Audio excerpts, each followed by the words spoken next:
आचार्य प्रवर कुंद स्वामी अगली गाथा में ज्ञानी और अज्ञानी में अंतर बतला रहे हैं।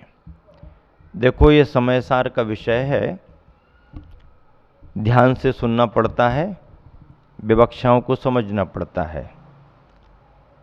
आप यदि ये सोचो कि बहुत व्यवहारिक बातें और घर गृहस्थी के उदाहरणों के साथ में ज़्यादा कुछ मिल जाए तो ये लौकिक चर्चाओं को महत्व न देकर के एक आध्यात्मिक ग्रंथ के रूप में यहाँ पर व्याख्याएं चल रही हैं और उसके रसिक लोग, रुचिवंत लोग इन सब बातों को पसंद भी करते हैं, सुनते भी हैं।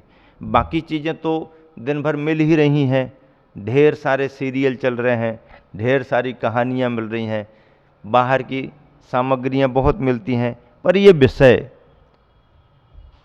आसानी से नहीं मिलते हैं। इसलिए प्रयोजन ये रहा कि इतना बड़ा ग्रंथ समय सार का सभी लोग तो पढ़ नहीं पाते हैं, व्याख्याएं जल्दी समझ में नहीं आती हैं और सभी लोग लॉकडाउन में वैसे भी महाराज माता जियों के पास आ नहीं पा रहे हैं, तो दूर दराज बैठ करके उनको ग्रंथ का स्वाध्याय मिले और समय सार जैसे महान ग्रंथ की कुछ चुनी हुई गाथाओं का सार, विशिष्ट गाथाओं का सार। वैसे तो सारा समय सार ही विशिष्ट है, कोई भी एक भी गाथा नहीं छोड़ी जा सकती है, लेकिन इतनी सारी गाथाएं सभी के स्वाध्याय में जल्दी नहीं आ पाती हैं, तो इसमें से केवल 140 गाथाएं निकाल करके समय सार सार के रूप में ये सब विषय आप सबके सामने रखा जा रहा है। अगली गाथा है, सेबंतो बिन सेबदी असेब माणो बिसेब गो को भी पगरण चेठा कसबी नय पायर णोतिसो होदी। को भी, कोई सम्यक दृष्टि रागादि भाव के अभाव के कारण,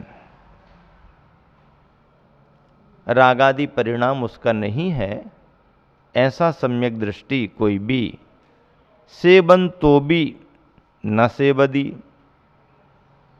पंचेंद्री के विषयों का सेवन करता हुआ भी सेवन नहीं करता।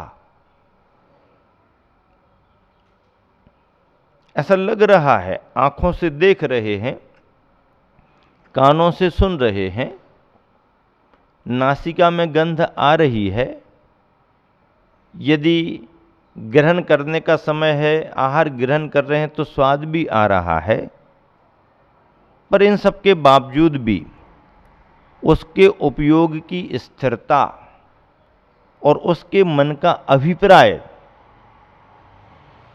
दो बातें ही महत्वपूर्ण होती हैं साधना के क्षेत्र में।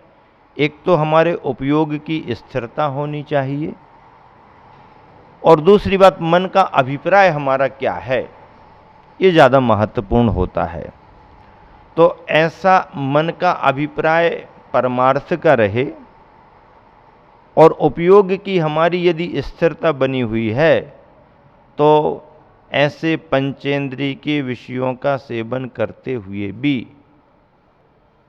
कान बंद तो नहीं किए जा सकते हैं, आवाज़ तो आएगी आएगी, जो तुम्हें पसंद है वही आएगी ऐसा नहीं है, जो नापसंद होगी वह भी आएगी।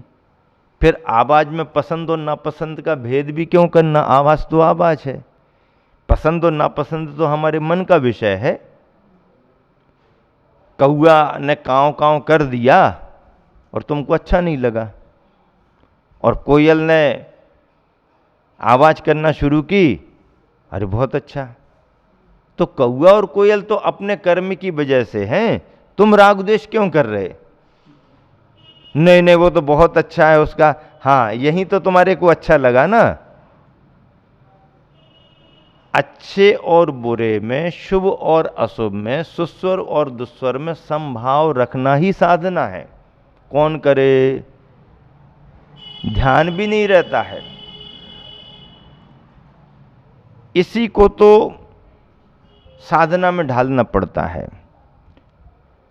इष्टोपदेश में पूज्यपाद स्वामी ने लिखा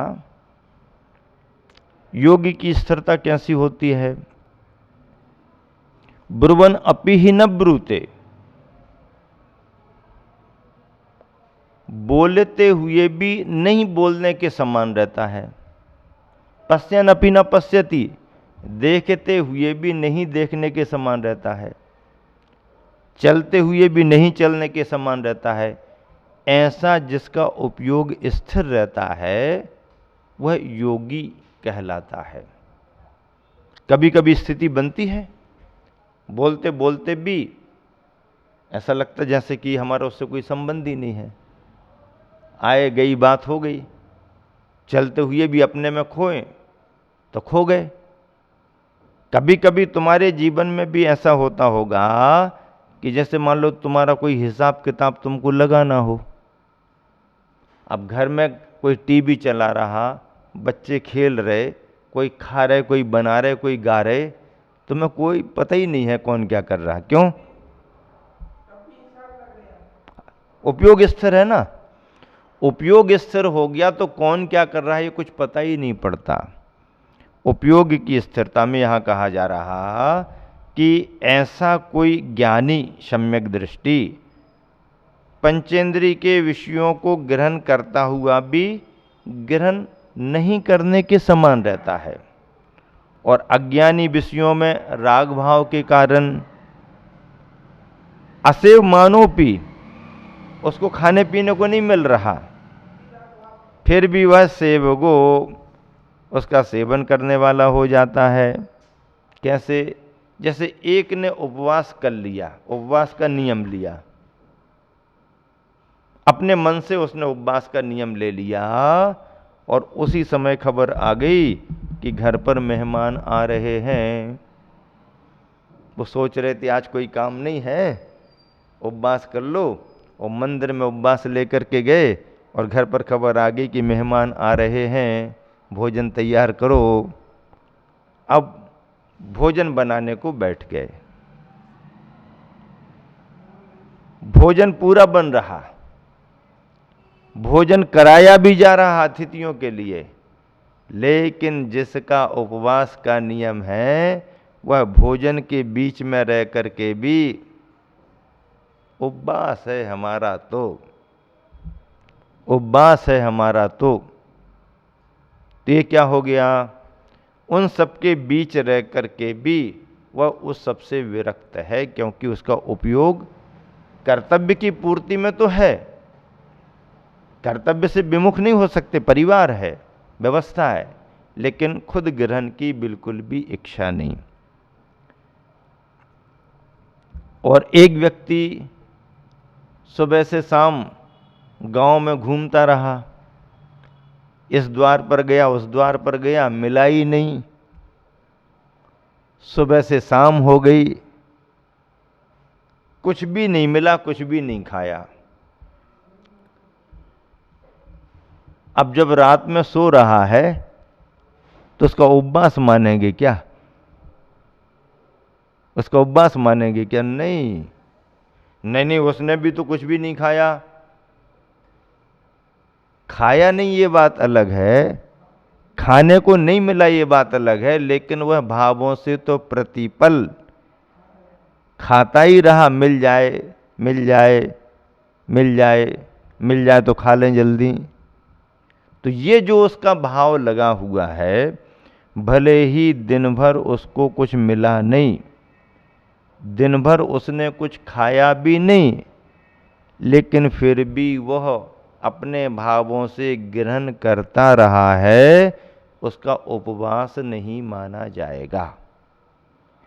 और यह भोजनशाला में भोजन बनाने में लगे हैं, परोसने में लगे हैं, कराने में लगे हैं, आग्रह कर कर के परोस रहे हैं, सबके बीच रहते हुए भी उसका खाने संबंधी निर्विकल्प परिणाम होने से उपवास चल रहा है। परिणाम को लेके बहुत फर्क होता, इसलिए तो शास्त्रों में किसान और धीवर में बहुत अंतर बताया, मछली मारने वाले में और किसान में। किसान सुबह से शाम तक खेत पर हल चला रहा है, मिट्टी अलग कर रहा है, ये कर रहा, वो कर रहा है। तो सुबह से शाम तक किसान खेत में काम करने के बाद भी अभिप्राय को लेकर के उसे अहिंसक कह दिया।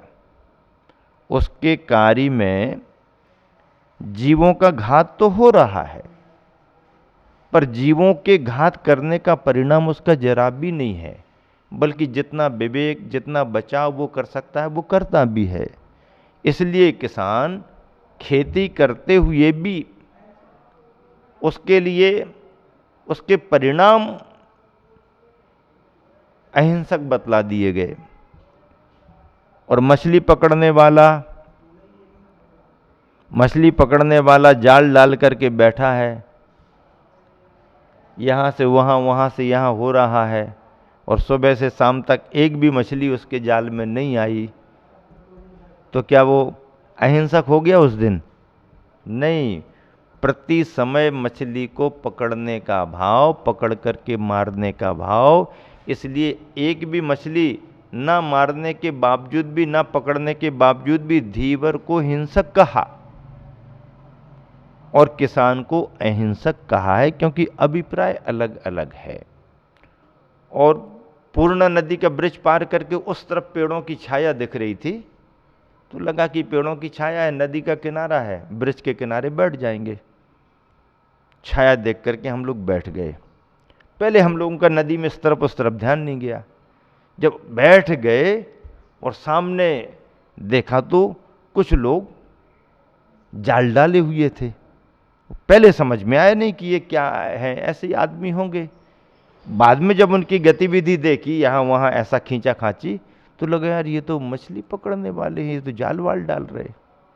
अब क्या करें, बैठ ही गए। आगे देखो तो बहुत दूर तक छाया नहीं, फिर लंबा विहार करना है। बैठने का मन हो गया, बैठ गए। लेकिन लगा कि अपन यहाँ बैठे हैं और सामने सामने ये तो गड़बड़ होगा, क्या करें? कुछ नहीं, अब चलो देखो। तो एलक जी भी थे, हम भी थे, और ब्रह्मचारी लोग भी थे। हम लोग सब एक दूसरे को देखने लगे। अब सबने मन में ये सोचा कि बैठ तो गए हैं, इनके जाल में मछली नहीं फंसना चाहिए, अपने अपने सामने कुछ नहीं होना चाहिए। अब वो भी अपने प्रयास में थे, देखा नहीं तो थोड़े ऊपर को डाला, फिर यहाँ डाला, फिर वहाँ डाला। 15-20 मिनट हम लोग बैठे होंगे। उन्होंने उतने में 1-2 जगह चेंज किया, पर वो बार बार देखें, वो ऐसे ही वो लकड़ी निकालें, कहीं जाला उठाएं, उनको कुछ नहीं। तो हम लोग माला फेर रहे थे, जब तक हम लोग बैठे कुछ नहीं होना चाहिए, और वो अपने प्रयास में।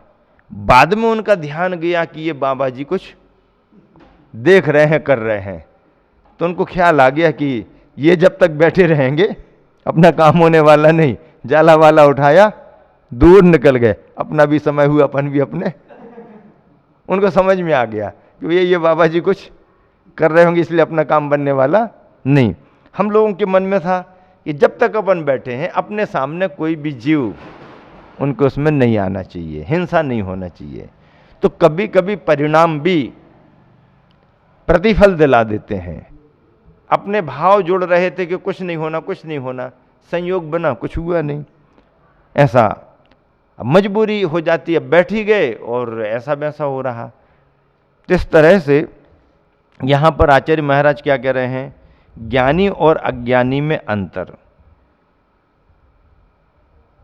असेव मानोपि उन्हें सेवन ना करते हो, अभिसेव का सेवन करने वाला। जैसे कि एक उदाहरण दे रहे, कस्सबी किसी पुरुष की पगरण चेठा कार्य संबंधी क्रिया होती है। किसी पुरुष की कार्य संबंधी क्रिया होती है, नए पायरणोत्ती सोहोदी, किंतु वह कार्य को करने वाला नहीं होता है। नीचे बहुत अच्छा उदाहरण दिया है, बात स्पष्ट होगी। कोई भोगों को सेवता हुआ भी सेवन नहीं करता, दूसरा कोई नहीं सेवन करता हुआ भी उसका सेवन करने वाला होता है। जैसे कि जिसका विवाह आदि नहीं होना है, जिसका विवाह नहीं होना है, अतः वह विवाह संबंधी प्रकरण का प्राकरणिक तो नहीं है। अब जिसका विवाह नहीं होना तो वो उसकी जवाबदारी तो नहीं है। जो कि दूसरे घर से आया हुआ मेहमान है, उस पर कोई जवाबदारी नहीं है, फिर भी वह उस विवाह आदि का काम करता है। काम कर रहा, हाथ बटा रहा। किंतु जो प्राकरणिक है, अर्थात जिसका विवाह आदि होना है, वह गीत नृत्य आदि किसी भी प्रकार का काम नहीं करता, बैठा ही रहता है, फिर भी उन वैवाहिक आदि कार्यों के प्रति उसका राग होने से वही प्राकरणिक प्रधान कर्ता मुख्य कर्ता धर्ता माना जाएगा। इसी प्रकार ज्ञानी जीव किसी विषय का सेवन करने वाला होकर भी वह उसका भोक्ता नहीं होता, किंतु अज्ञानी जीव किसी वस्तु का न सेवन करने वाला होकर भी अपने राग भाव के कारण वह उसका भोक्ता बना रहता है। उदाहरण क्या दिया, मान लो किसी की शादी हो रही, अब शादी हो रही है तो दूल्हा राजा तो कुछ करने वाले हैं ही नहीं, वो तो बैठे हैं, लेकिन जो भी क्रियाएं हो रही हैं वो उन्हीं के लिए हो रही हैं और उनका पूरा ध्यान उन क्रियाओं पर है, तो मुख्य तो वही कर्ता धर्ता हो गए, भले वो कर नहीं रहे हैं पर उस कर्ता धर्ता का उनको ही आएगा। दूसरे लोग जो भी अपने रिश्तेदार आ गए, ये आ गए, वो आ गए, मित्र आ गए, तो उनका तो कुछ होना नहीं है, लेकिन अब हाथ बटा रहे हैं, भैया चलो थोड़ा अपना जवाबदारी है, थोड़ा कर लो, थोड़ा कर लो, थोड़ी जवाबदारी है। तो इस तरीके से उन्होंने हाथ बटा दिया, हाथ तो बटा दिया पर जवाबदारी उनकी कुछ नहीं है, इसलिए उनको बंध कम होगा, नहीं होगा। भले ये कर रहे हैं पर फिर भी इनका लगाव उसमें नहीं है, इसलिए नहीं होगा। वह कुछ भी नहीं कर रहा है फिर भी उसी के लिए हो रहा है, उसी के मन से हो रहा है, उसका ध्यान पूरा है तो उसके लिए होगा। इस तरह से ज्ञानी करते हुए भी नहीं करने के रूप में रहता है और अज्ञानी नहीं करते हुए भी कर्म बंध को कर लेता है।